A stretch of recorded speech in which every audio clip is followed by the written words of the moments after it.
Welcome to law ज्ञान channel. आज हम बात करेंगे पुलिस स्टेशन के बारे में। अगर कोई भी क्राइम होता है तो हम लोग किसके पास जाते हैं? पुलिस के पास जाते हैं। बट नॉर्मली लोगों का ये कंप्लेंट रहता है कि पुलिस हमारी बात सुनती नहीं है। क्या कंप्लेंट रहता है कि पुलिस हमारी बात सुनती नहीं है। हम लोग हमेशा जनरल पब्लिक ये कंप्लेंट करते हैं, मीडिया ये कंप्लेंट करता है कि पुलिस हमारी बात सुनती नहीं है। बट हम लोग को ये भी समझना चाहिए कि पुलिस का भी कोई कुछ लिमिटेशंस रहता है।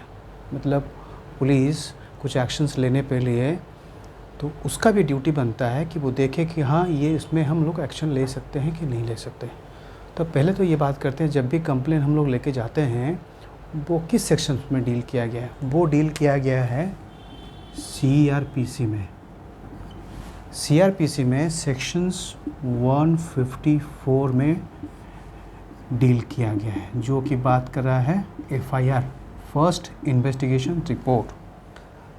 अच्छा, पहले जब भी सपोज़ ए और बी के बीच में कुछ भी झगड़ा होता है, जिसको हम लोग क्वारल बोल सकते हैं, तो ये झगड़ा दो प्रकार के होते हैं। सीआरपीसी के हिसाब से झगड़ा दो प्रकार के। कैसे? एक कॉग्निजेबल और एक नॉन कॉग्निजेबल। मतलब जो भी ऑफेंस है वो दो प्रकार के हो सकते हैं, एक कॉग्निजेबल हो सकते हैं और एक नॉन कॉग्निजेबल हो सकते हैं। पता कैसे चलेगा ये ऑफेंस जो हुआ है या फिर जो क्राइम हुआ है वो कॉग्निजेबल है कि नॉन कॉग्निजेबल है? वो हम लोग को पता चलेगा सीआरपीसी के बेयर एक्ट जिसके पास है, या फिर आप नेट में भी सर्च कर सकते हैं सीआरपीसी का जो फाइल है उसको डाउनलोड कीजिए। बेयर एक्ट के पीछे लास्ट में, सबसे लास्ट में जो फर्स्ट शेड्यूल है, उसमें हमारे जितने टाइप के भी ऑफेंस है उसका पनिशमेंट आईपीसी में दिया गया है। आईपीसी क्या है ना? Indian penal code. जितने भी ऑफेंस के पनिशमेंट, जो भी क्राइम होते हैं उसके पनिशमेंट आईपीसी में दिया गया, जिसको इंडियन पेनल कोड बोलते हैं। और ये जो पनिशमेंट देने के लिए प्रोसीड्योर, जो हमने प्रीवियस वीडियो में भी बताया कि प्रोसीड्योर सीआरपीसी में होता है। सीआरपीसी मतलब कोड ऑफ क्रिमिनल प्रोसीड्योर। तो ये जो आईपीसी का जो भी पनिशमेंट दिया गया है उसमें सीआरपीसी के बेयर एक्ट में लास्ट में जो शेड्यूल है, उस शेड्यूल में आईपीसी का सारा ऑफेंस 1 बाय 1 सारा सेक्शंस और उसके टाइप्स ऑफ ऑफेंस में या नेचर ऑफ ऑफेंस में दिया गया है, वो कॉग्निजेबल है या नॉन कॉग्निजेबल है। नाउ द टर्निंग पॉइंट, यहाँ पे हम लोग जो कंप्लेन करते हैं पुलिस हमारी बात नहीं सुनती है, तो यहाँ पे ट्विस्ट है। क्या ट्विस्ट है? पुलिस का या फिर पुलिस में एक्शन लेने पहले पुलिस को ये देखना पड़ेगा ऑफेंस जो हुआ है या जो भी क्राइम हुआ है वो कॉग्निजेबल है या नॉन कॉग्निजेबल है। हम लोग देखना पड़ेगा ये ऑफेंस कॉग्निजेबल या नॉन कॉग्निजेबल। क्या कहाँ से देखेंगे? सीआरपीसी के बेयर एक्ट में लास्ट शेड्यूल में मेंशन किया गया। कौन सा? पहले हम जो ऑफेंस हुआ है, जो क्राइम हुआ है, उसको पहले देंगे वो आईपीसी का कौन से सेक्शन में आता है। जब हम लोग आईपीसी पढ़ेंगे तो उसमें डिटेल सेक्शंस जैसे जहाँ जो भी ऑफेंस होता है वो किस सेक्शन के अंडर आता है वो हम लोग पढ़ेंगे। तो बेसिकली हम लोग चेक करेंगे सीआरपीसी के लास्ट में जो बेयर एक्ट में शेड्यूल में है, उसमें जो ऑफेंस दिए गए हैं उसमें नेचर ऑफ ऑफेंस में कॉग्निजेबल या नॉन कॉग्निजेबल ऑफेंस होता है। फॉर एग्जांपल, ए ने बी को गाली दी है, गाली बहुत ही अब्यूसिव लैंग्वेज में, खराब लैंग्वेज में उसने गाली दी है। अब मुझे ये बताना नहीं पड़ेगा खराब लैंग्वेज कौन सा है। उसमें अगर ये अब्यूसिव लैंग्वेज ने ए ने बी को गाली दी है, सिचुएशंस क्या है? सिचुएशन 1, कहाँ पे गाली दी है? पब्लिक रोड में या फिर पब्लिक प्लेस। और एक सिचुएशंस है 2, प्राइवेट प्लेस। तो ए ने बी को गाली दी है, बहुत ख़राब लैंग्वेज से गाली दी है उसने, और उसने एक सिचुएशंस 1 में पब्लिक प्लेस, हॉस्पिटल हो, मूवी थिएटर हो, मॉल हो, जहाँ पे पब्लिक का आना रहता है, तो ये है पब्लिक प्लेस। और एक सिचुएशन क्या है, सिचुएशन नंबर 2 प्राइवेट प्लेस, अपने ही घर में सपोज़ दोनों दोस्त हैं, ऐसे ही घर पे बैठे हैं, लंच कर रहे हैं या फिर डिनर कर रहे हैं, तो उनके बीच में कुछ डिफरेंस इन ओपिनियन होता है। फिर क्या होता है, एक दोस्त दूसरे दोस्त को गाली देता है घर पे ही अब्यूसिव लैंग्वेज यूज़ करता है। अगर ये पब्लिक प्लेस में गाली देता है तो ये हो जाएगा कॉग्निजेबल ऑफेंस। कौन से सेक्शंस में? 294 IPC। अभी ये भाई साहब सिचुएशन 1 में गए, पुलिस के पास गए। सिचुएशन 1 का बात करेंगे, पुलिस के पास गए। ए क्या किया, पुलिस को बताया कि बी ने मुझे गाली दी। फिर पुलिस ने पूछा भाई कैसे, कहाँ, क्या हुआ, डिटेल्स में बताए ना। मैं मूवी थिएटर गया था और वो थिएटर में बहुत भीड़ थी। भीड़ के बीच में थोड़ा बहुत हम लोग के बीच में झगड़ा हो गया और बी ने मुझे बहुत ही गंदी लैंग्वेज से मुझे गाली दी। तो पुलिस ने क्या किया, फिर कहा अच्छा गाली दिया है पब्लिक प्लेस में, अच्छा 294 IPC एक्ट होता है। अच्छा, फिर पुलिस क्या करेगा, पुलिस बोलेगा अच्छा 294 IPC कॉग्निजेबल है कि नॉन कॉग्निजेबल है, क्योंकि कॉग्निजेबल केसेस में, ओनली कॉग्निजेबल केसेस में पुलिस एक्शंस ले सकती है। नॉन कॉग्निजेबल केसेस में पुलिस का कोई पावर या जुरिस्डिक्शन नहीं है एक्शन लेने के लिए। यही है ट्विस्ट। अगर प्राइवेट प्लेस में गाली गलौज हुआ है, ए ने बी को गाली दी है या फिर बी ने ए को गाली दी है प्राइवेट प्लेस में, अपने खुद के घर में, तो वो हो जाता है non cognizable offence. Non cognizable offence के जहाँ पे हुआ है वहाँ पे पुलिस का कोई भी पावर नहीं है एक्शन लेने के लिए। तो अगर ए ने बी को गाली दी या फिर बी ने ए को गाली दी है, कहाँ पे, एक अगर सिचुएशन 1 में अगर पब्लिक प्लेस में गाली दी है तो पुलिस भाई साहब देखेंगे अच्छा 294 अट्रैक्ट करता है, अच्छा ठीक है, CRPC बेयर एक्ट में चलो लास्ट सेक्शन शेड्यूल में देखते हैं, 294 IPC में मेंशन हुआ है वो कॉग्निजेबल है। तो ये भाई साहब, पुलिस भाई साहब क्या देखेंगे, अच्छा कॉग्निजेबल ऑफेंस हुआ है तो मतलब हम लोग तो एक्शन लेंगे ही। तो बी के अगेंस्ट में एक्शन होगा। कैसे एक्शन होगा, एक लिखित हम लोग एक प्लेन पेपर में लिख के देंगे पुलिस को, ए या जो भी कंप्लेनेंट है वो रिटन कंप्लेंट देगा किसको, जो भी पुलिस स्टेशन में है, शायद वो ASI हो सकते हैं, SI हो सकते हैं, इंस्पेक्टर साहब हो सकते हैं, कोई भी हो सकते हैं, तो उनके कंप्लेंट देगा। तो फिर रिटन कंप्लेंट अगर बोलता है कि कॉग्निजेबल ऑफेंस हुआ है, कैसे पता चलेगा कॉग्निजेबल ऑफेंस हुआ है, जो नेचर ऑफ ऑफेंस, मतलब जो बताएगा मुझे गाली हुआ है फिर मुझे मारे, अगर वो कॉग्निजेबल ऑफेंस बताता है, कैसे पता चलेगा कॉग्निजेबल ऑफेंस है कि नहीं, CRPC के बेयर एक्ट में लास्ट शेड्यूल में नेचर ऑफ ऑफेंस में कॉग्निजेबल या नॉन कॉग्निजेबल मेंशन किया गया है। अच्छा, ऑफेंस कैसे पता चलेगा कौन सा ऑफेंस हुआ है, वो IPC पढ़ने के बाद ही पता चलेगा। IPC में सारा डिटेल्स दिया गया है, कौन सा ऑफेंस कौन से सेक्शंस में चार्ज होता है, उससे हम लोग पता चलेगा। Now coming to the point, police station के पास जाते हैं। आप लोग सिनेरियो इमेजिन करो, अभी मैं इसको इरेज कर देता हूँ।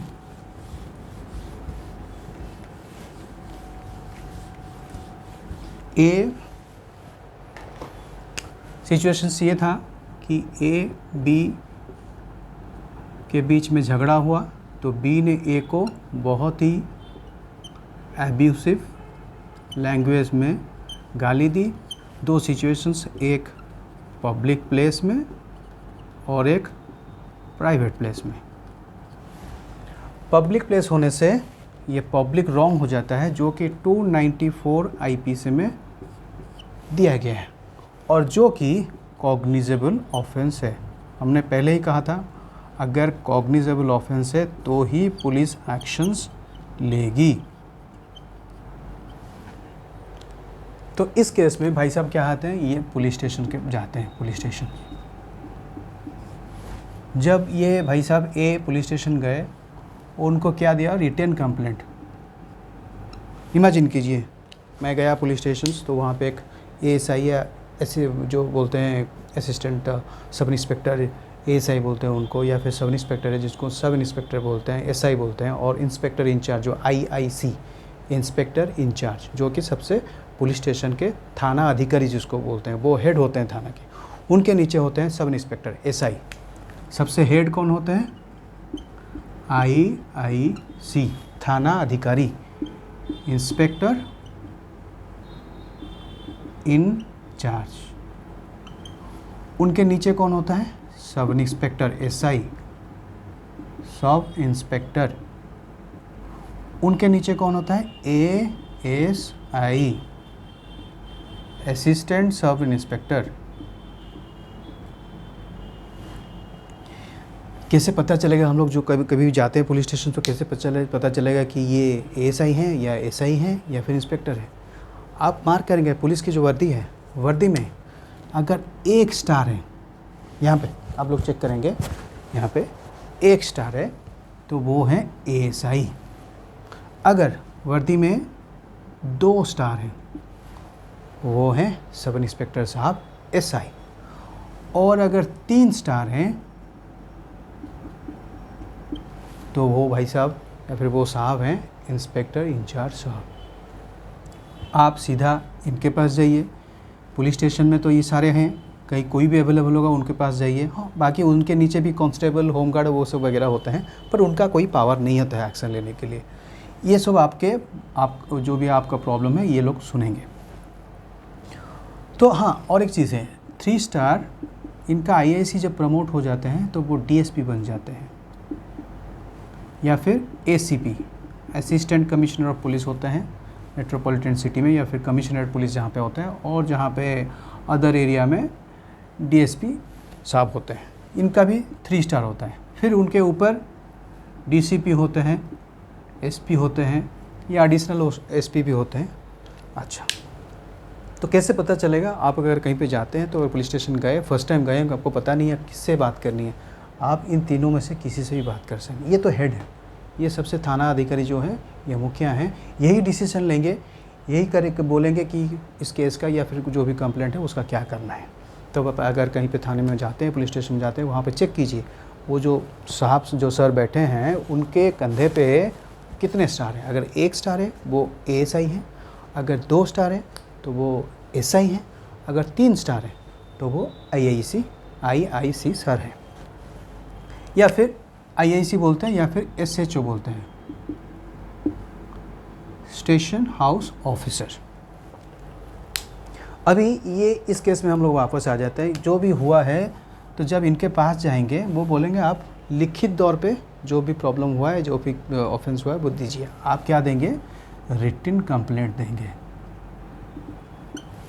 या फिर आप लिखित तौर में बोलिए, या फिर जाके मुंह से बोलिए वहाँ पे बैठ के कि सर ऐसा ऐसा हुआ है, हम लोग मूवी थिएटर गए थे और बी ने हमको बहुत ही अब्यूसिव लैंग्वेज में गाली दी है। तो फिर ये सर बोलेंगे, जब आप मुंह से बोलेंगे वर्ड्स में, वो बोलेंगे ठीक है आप रिटन में लिख के दीजिए। फिर रिटन में आप देंगे, रिटन में आप सिग्नेचर, डेट, और रिटन कंप्लेंट में आप क्या क्या मेंशन रहेगा? रिटन कंप्लेंट में आपका डिटेल्स रहेगा, जो कंप्लेंट कर रहे हैं कंप्लेनेंट का डिटेल्स रहेगा। कंप्लेनेंट मतलब आपका नाम, आपका एज, आपका एड्रेस, आपके फादर्स का नेम, वो कंप्लेंट मतलब आप कंप्लेंट करने गए हैं, किसके अगेंस्ट आप कंप्लेंट करने गए हैं, अगेंस्ट हूम, जिसके अगेंस्ट में कंप्लेंट करने गए हैं उसका भी नाम डालेंगे। नाउ क्वेश्चंस ये है, किसी एक ने मूवी थिएटर में गया था और किसी एक ने मुझे गाली दी, पर मुझे पता नहीं उनका नाम क्या है, क्या उस केस में हम लोग कंप्लेंट दे सकते हैं? बिल्कुल दे सकते हैं। उसको बोलते हैं FIR अगेंस्ट अननोन पर्सन, मतलब जिस पर्सन का नाम पता नहीं है। आगे हम लोग पढ़ेंगे FIR against unknown person case में कैसे पता चलेगा, कैसे हम लोग डिटरमाइन होगा कि वो जिसके अगेंस्ट हम कंप्लेंट दिए उसको कैसे पुलिस पकड़ेगी, उसको हम डिटेल्स में बाद में बात करेंगे। तो जिसने अगेंस्ट, तो कंप्लेंट केस में हम लोग कंप्लेनेंट के डिटेल्स देंगे रिटन कंप्लेंट में, अगेंस्ट हम जिसके अगेंस्ट में कंप्लेंट हुआ है उसको देंगे, और डिटेल्स ऑफ ऑफेंस मतलब क्या हुआ। जैसे ए बोलेगा मुझे बी ने गाली दी पब्लिक प्लेस में, ऐसे ऐसे अब्यूजिव लैंग्वेज, ये डिटेल्स में लिखेगा रिटन कंप्लेंट में। फिर क्या मेंशन करेगा? प्लेस ऑफ ऑकरेंस, मतलब कहाँ पे ये ऑफेंस हुआ है। ये सारा चीज़ आपका रिटन कंप्लेंट में होना ज़रूरी है। अगर ये 4 चीज़ नहीं रहता है तो वो रिटन कंप्लेंट इनवैलिड नहीं कही जाएगी, उसको डिफेक्टिव कही जाएगी। तो ये भाई साहब, ये जो आईआईसी साहब है, एसआई साहब है, एएसआई साहब है, रिटन कंप्लेंट लेंगे, रिटन कंप्लेंट लेके पढ़ेंगे, उसमें कंप्लेनेंट का डिटेल्स दिया गया है, उसमें अगेंस्ट हुम, जिसके अगेंस्ट में कंप्लेंट किया उसमें डिटेल्स है, क्या क्या ऑफेंस हुआ है वो भी डिटेल्स है, कहाँ पे हुआ है वो भी, प्लेस ऑफ ऑकरेंस वो भी मेंशन है। तो ये देखेंगे अगर ऑफेंस जो यहाँ पे जो भी ऑफेंस है वो कॉग्निजेबल है कि नहीं है। क्या चेक करेंगे? कॉग्निजेबल है कि नहीं है। अगर कॉग्निजेबल है तो ये आईआईसी, एसआई और एएसआई जो भी है, जिनके पास भी आप कंप्लेंट दिया, वो क्या करेंगे? एफआईआर रजिस्टर करेंगे। हम लोग डिटेल्स क्लास जो जहाँ पे है उसमें हम एफआईआर का एक इलस्ट्रेटिव भी देंगे, उसको पीडीएफ भी देंगे, शेयर करेंगे कि एफआईआर किस टाइप का होता है और कैसे एफआईआर बनता है। सेम ही है, एक कंप्यूटराइज्ड फॉर्मेट है। आप चाहे तो एफआईआर का कॉपी एक कहीं पे भी नेट पे सर्च करके देख सकते हैं।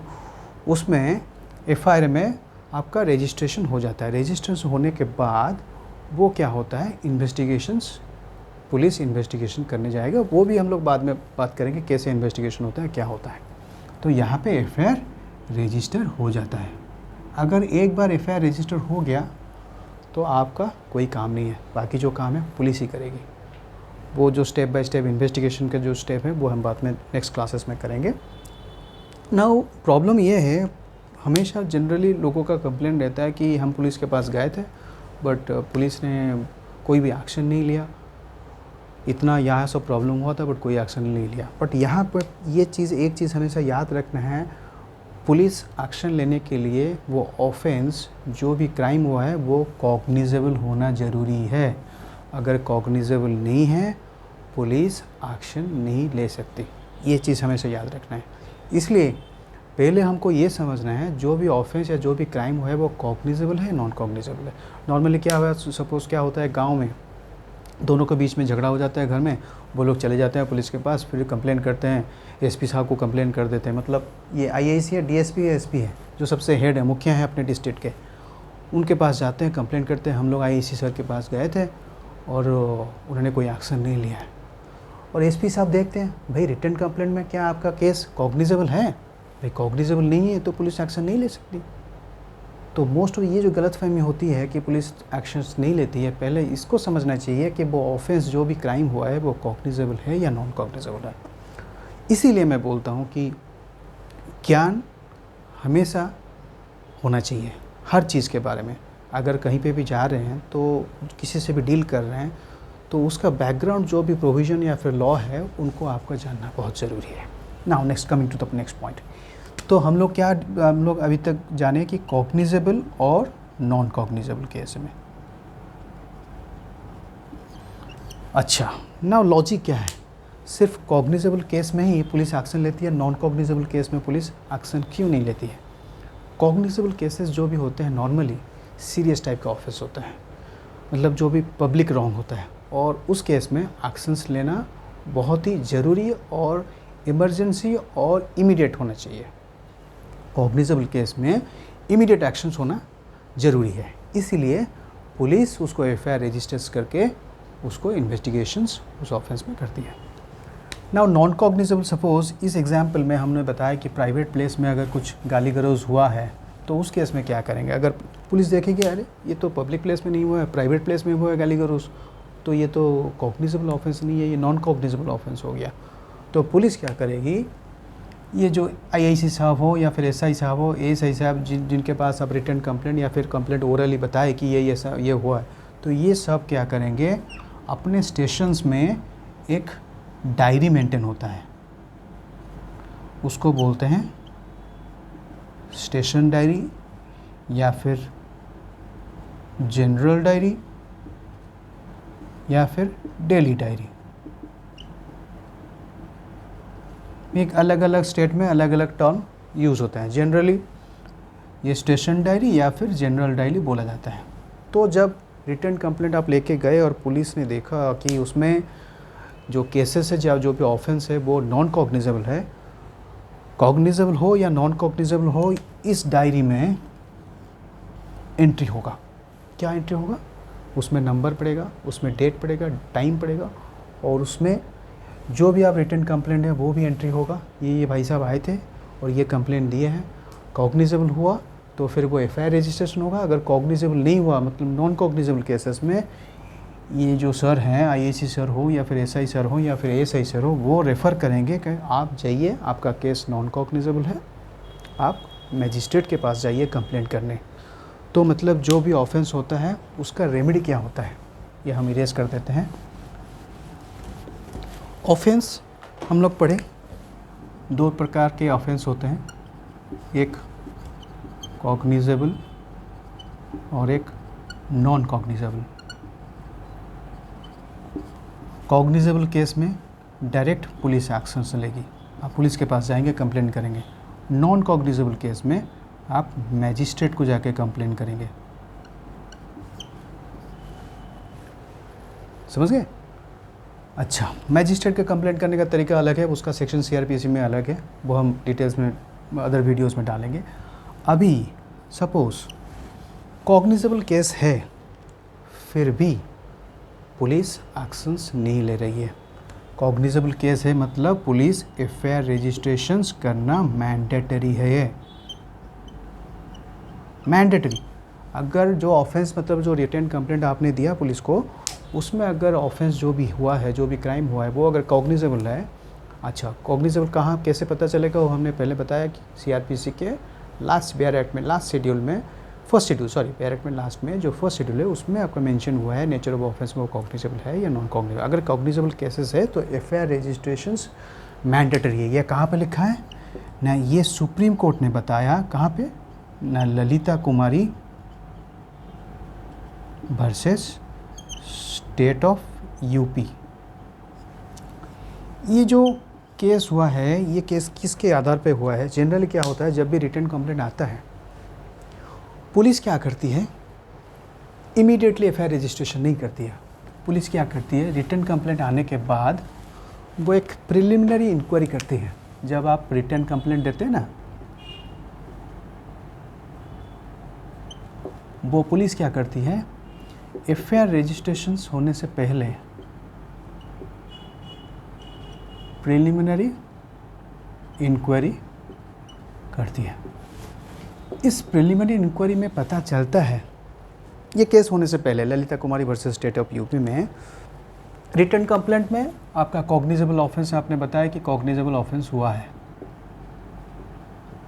तो पुलिस क्या करती है, एक प्रिलिमिनरी एफआईआर रजिस्ट्रेशन करने पहले प्रिलिमिनरी इंक्वायरी करती है, जिसको पता चलता है कि जो कंप्लेंट आया है उसमें इतना कुछ वेरासिटी, मतलब वो इतना उसमें कोई ज़्यादा कुछ एविडेंस नहीं है, मतलब झूठ मूठ का एक इंफॉर्मेशन दिया गया है। तो ये प्रिलिमिनरी इंक्वायरी के बहाने कुछ केसेस में क्या हुआ, पुलिस ये रिपोर्ट कर देती है कि हाँ रिटर्न कंप्लेंट तो आया था, बट हम लोग प्रिलिमिनरी इंक्वायरी किए, उसमें पता चला कि ये कॉग्निजेबल ऑफेंस नहीं हुआ है। ऐसे केसेस में क्या होता है, एफआईआर रजिस्ट्रेशन नहीं हुआ।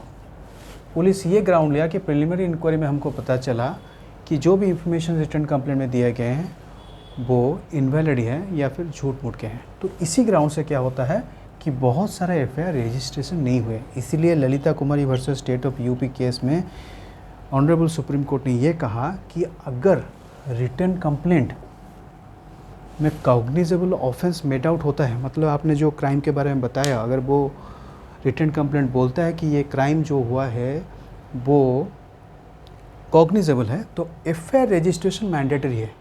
आप प्रिलिमिनरी इंक्वायरी के ग्राउंड में एफआईआर रजिस्ट्रेशन ना करें, ये गलत है। रिटर्न कंप्लेंट आया मतलब आप डायरेक्टली एफआईआर रजिस्ट्रेशन करेंगे। प्रिलिमिनरी इंक्वायरी के बहाने आप एफआईआर रजिस्ट्रेशन को डिले करें, ये आप गलत कर रहे हो। तो ललिता कुमारी स्टेट ऑफ यूपी में ये गाइडलाइंस आया कि अगर रिटर्न कंप्लेंट में कॉग्निजेबल ऑफेंस मेड आउट होता है तो एफआईआर रजिस्ट्रेशन कंपलसरी है। एफआईआर रजिस्ट्रेशन हो गया, उसके बाद पुलिस का काम है इन्वेस्टिगेशंस। इन्वेस्टिगेशन में क्या होता है, पुलिस एविडेंस कलेक्ट करेगी। वो इन्वेस्टिगेशन हम लोग दूसरे वीडियोस में डालेंगे, इन्वेस्टिगेशन क्या होता है। तो ये है बेसिक चीज़ें cognizable cases. Now non cognizable cases में क्या होता है। नॉन कॉग्निजेबल केसेस में आप मजिस्ट्रेट को जाके कंप्लेंट करेंगे। बट और एक चीज़ यहाँ पे हम लोग बता दें कि कॉग्निजेबल केसेस में अगर आपने रिटर्न कंप्लेंट दी है पुलिस को और पुलिस ने आपका एफआईआर रजिस्ट्रेशन नहीं किया, Lalita Kumari versus state of UP case में क्या हुआ था, अगर रिटर्न कंप्लेंट जो अभी आपने दिया है उसमें अगर कॉग्निजेबल ऑफेंस मेड आउट होता है तो उसमें एफआईआर रजिस्ट्रेशन मैंडेटरी है। मैंने पुलिस का मतलब पुलिस का पास कोई ऑप्शन ही नहीं है, वो नहीं बोल सकता कि हम लोग इंक्वायरी प्रिलिमिनरी इंक्वायरी किए उसमें कुछ फाइंड आउट कुछ मिला नहीं है इसलिए हम लोग एफआईआर रजिस्ट्रेशन नहीं किए। बट ये गाइडलाइंस के हिसाब से एफआईआर रजिस्ट्रेशन मैंडेटरी है। Now coming to the second point, अगर रिटर्न कंप्लेंट में कॉग्निजेबल ऑफेंस आपने दिया और पुलिस ने एफआईआर रजिस्ट्रेशन नहीं किया, उसका रेमेडी क्या है। एफआईआर जो सेक्शंस है ये 154(1) CRPC में आता है।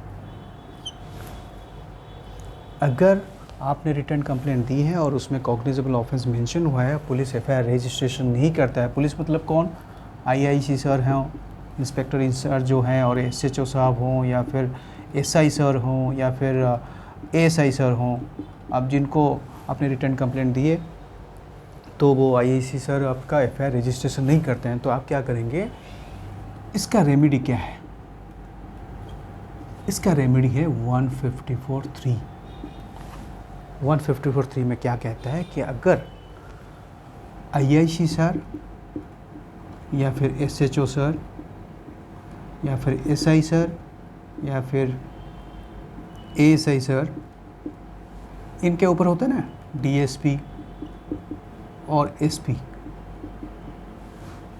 सुपरिटेंडेंट ऑफ पुलिस, जो डिस्ट्रिक्ट के सबसे हेड होते हैं, पुलिस के अंडर सबसे हेड है, तो ये सारे स्टेशन पुलिस स्टेशन में ही रहते हैं, पीएस पुलिस स्टेशन में रहते हैं। तो आप लोग क्या करेंगे, ये 154(1) में अगर एफआईआर रजिस्ट्रेशन नहीं होता है, आप क्या करेंगे 154(3) में जो रिटर्न कंप्लेंट यहाँ पे आपने पुलिस स्टेशन में दिया था उसको बाय रजिस्टर्ड पोस्ट, याद रखिए रजिस्टर्ड पोस्ट, स्पीड पोस्ट होने से नहीं होगा, नॉर्मल पोस्ट होने से नहीं होगा, आप रजिस्टर्ड पोस्ट करेंगे एसपी साहब को, सुपरिटेंडेंट ऑफ पुलिस। वो क्या करेंगे, वो ऑफिसर अपॉइंट करेंगे जो भी आपने रिटर्न कंप्लेंट दिए उसको इन्वेस्टिगेशन करने के लिए। Now clear. अगर आप थाने में जाते हैं, आपका कंप्लेंट कोई नहीं सुनता, हाँ एक ज़रूरी चीज़, कॉग्निजेबल नॉन कॉग्निजेबल, पहले आपको देखना है आपका जो भी कंप्लेंट है रिटर्न कंप्लेंट वो कॉग्निजेबल है या नॉन कॉग्निजेबल है। कॉग्निजेबल है तो पुलिस के पास ज़रूर जाइए, पुलिस स्टेशन। अगर आपका एफआईआर रजिस्ट्रेशन नहीं होता है तो आप 154(3) CRPC में सुपरिटेंडेंट ऑफ पुलिस को बाय रजिस्टर्ड पोस्ट, जिस रिटर्न कंप्लेंट आप दिए उसको आप पोस्ट कर दीजिए, फिर वो इन्वेस्टिगेशन करेंगे। सपोज़ आपने एसपी साहब को भी रजिस्ट्रेशन कर दिया, बाय रजिस्टर्ड पोस्ट का रिटर्न कंप्लेंट में भेज दिया, फिर भी कोई एक्शन नहीं लिया गया, तो क्या करेंगे। फर्स्ट स्टेज हुआ 154(1), आप पीएस गए थे, पुलिस स्टेशन गए थे। नेक्स्ट स्टेज में 154(3), आप जो एसपी साहब हैं सुपरिटेंडेंट पुलिस, उनको रजिस्टर्ड पोस्ट में भी भेज दिया, वहाँ पे भी कोई एक्शन नहीं लिया गया। फिर नेक्स्ट स्टेज में आएगा आपका, दो स्टेज है, एक 156(3) और है सेक्शंस 200। यहाँ पे हमने बताया था कि नॉन कॉग्निजेबल केसेस में मैजिस्ट्रेट को कंप्लेंट किया जाता है, तो यही है, अगर पुलिस नहीं बात सुनती है तो अल्टीमेटली हमको कोर्ट के पास जाना पड़ेगा। तो कोर्ट में जो मैजिस्ट्रेट हैं, मैजिस्ट्रेट सर जो हैं वो भी एक जज हैं, उनके पास जाके हम लोग कंप्लेंट देंगे, उसको बोलते हैं कंप्लेंट केस। और यहाँ पे जो पुलिस के द्वारा जो केस होता है उसको बोलते हैं पुलिस केस। अच्छा, नाउ 156(3) CRPC और 200 CRPC में डिफरेंस क्या है। कंप्लेंट केस लेके गए मैजिस्ट्रेट के पास, अच्छा उसमें मैजिस्ट्रेशन का तो पावर नहीं है इन्वेस्टिगेशन करने के लिए, वो क्या करेंगे, वो इन्वेस्टिगेशन उनका पावर नहीं है। ये मजिस्ट्रेट साहब के, उनका क्या पावर है? इन्वेस्टिगेशन वो कर नहीं सकते, वो इंक्वायरी करेंगे। इंक्वायरी और इन्वेस्टिगेशन में बहुत फ़र्क है। इंक्वायरी में पूछताछ सिर्फ करेंगे, इन्वेस्टिगेशन में थोड़ा ज़्यादा। आप तो जानते हैं पुलिस कैसे इन्वेस्टिगेशन करती है, आपने मूवी में देखा होता है, वैसे ही होता है इन्वेस्टिगेशन रियल लाइफ में। और इंक्वायरी में सिर्फ पूछताछ करेंगे। मैजिस्ट्रेट अपने जूनियर जो मैजिस्ट्रेट है ये वो, और या फिर कोई दूसरा ऑफिसर ऑफ कोर्ट हो, उनको बोल सकते हैं इंक्वायरी करने के लिए, या फिर मैजिस्ट्रेट पुलिस को डायरेक्ट करेंगे कि आप इन्वेस्टिगेशंस करके बताओ। क्योंकि अपनी इंडिया में इन्वेस्टिगेटिंग पावर जो है वो सिर्फ पुलिस के पास है, और मैजिस्ट्रेट के पास इन्वेस्टिगेशन पावर है। मैजिस्ट्रेट के पास सिर्फ इंक्वायरी करने का पावर है। वो तो इन्वेस्टिगेशन करने के लिए वो क्या करेंगे, मैजिस्ट्रेट पुलिस को डायरेक्शंस देंगे। तो आप कंप्लेंट केस लेके मैजिस्ट्रेट के पास गए, मैजिस्ट्रेट क्या करेंगे, पुलिस को डायरेक्शन जब देंगे वो 156(3) के अंडर देंगे। कहाँ पे देंगे? 156। यहाँ पे वो डायरेक्शंस देंगे, क्या, किसको? डायरेक्शन देंगे पुलिस को कि जो रिटर्न कंप्लेंट आया है उसका आप इन्वेस्टिगेशंस करके हमको रिपोर्ट दो। ये है 156(3). उसमें कंप्लेंट केस में 200 कंप्लेंट में ये डायरेक्शन इन्वेस्टिगेशंस का डायरेक्शंस नहीं होता है। बट हाँ, और एक चीज़, मैजिस्ट्रेट के पास जब भी कंप्लेंट केस जाते हैं वो चाहे कॉग्निजेबल हो या नॉन कॉग्निजेबल हो, दोनों केस में आप डायरेक्टली जाके मैजिस्ट्रेट के पास कंप्लेंट कर सकते हैं। सपोज़ कुछ लोग हैं जो पुलिस के पास जाने बोलते हैं ना कि कोई पुलिस के पास जनरली कोई जाता नहीं है, अवॉइड करते हैं, तो उस केस में आप मजिस्ट्रेट के पास डायरेक्टली जाके कंप्लेंट फाइल कर सकते हैं, चाहे वो ऑफेंस कॉग्निजेबल हो या नॉन कॉग्निजेबल हो। नॉन कॉग्निजेबल केस में आपको मैंडेटरी जाना है, क्योंकि वहाँ पे पुलिस का पावर नहीं है एक्शन लेने के लिए, एफआईआर रजिस्ट्रेशन करने के लिए पुलिस का पावर नहीं है। बट अगर वो नॉन कॉग्निजेबल केस है तो मैजिस्ट्रेट के पास जाते हैं, और कॉग्निजेबल केस भी हुआ, अगर आप हेजिटेट कर रहे हैं कि नहीं हमको पुलिस के पास नहीं है, तो आप डायरेक्टली मैजिस्ट्रेट को कंप्लेंट कर सकते हैं। और एक दूसरा उपाय क्या है, अगर एफआईआर पुलिस के पास गए थे और पुलिस ने एफआईआर रजिस्ट्रेशन नहीं किया है तो फिर आप भी इन कंप्लेंट्स आप आएंगे 200 में कंप्लेंट करने। अभी ये 200 सीआरपीसी और 156(3) में डिफरेंस क्या है? जब आप कंप्लेंट लेके जाते हैं मैजिस्ट्रेट को तो क्या होता है, ये मैं इरेज कर देता हूँ। तो उसमें क्या होता है, जब भी आप कंप्लेंट लेके मैजिस्ट्रेट के पास जाते हो, मैजिस्ट्रेट क्या करते हैं, वहाँ पे आपने रिटर्न कंप्लेंट दी है वैसे ही जैसे पुलिस को देते हैं, उसमें मैजिस्ट्रेट क्या होता है, पहले एग्जामिन करते हैं, किसको? कंप्लेनेंट को, ने जिसने कंप्लेंट दी है, और जो भी विटनेस है। अच्छा, विटनेस मतलब जिसने देखा है, हाँ मैंने देखा है ए एंड बी में, सपोज़ बी है विटनेस, सपोज़ ए और बी के बीच में कोई भी झगड़ा हुआ है, सी बोलता है कि हाँ मैंने देखा है बी ने ए को गाली दी है, तो ये है विटनेस।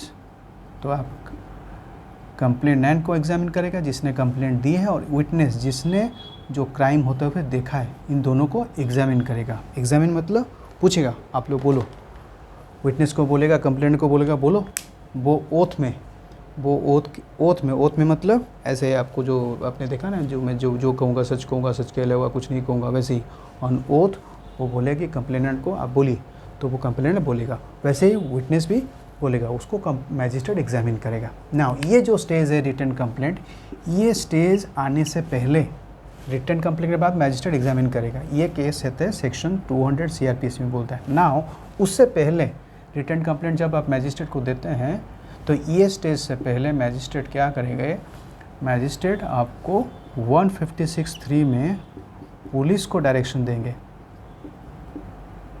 कि आप इन्वेस्टिगेशंस करके हमको रिपोर्ट दो।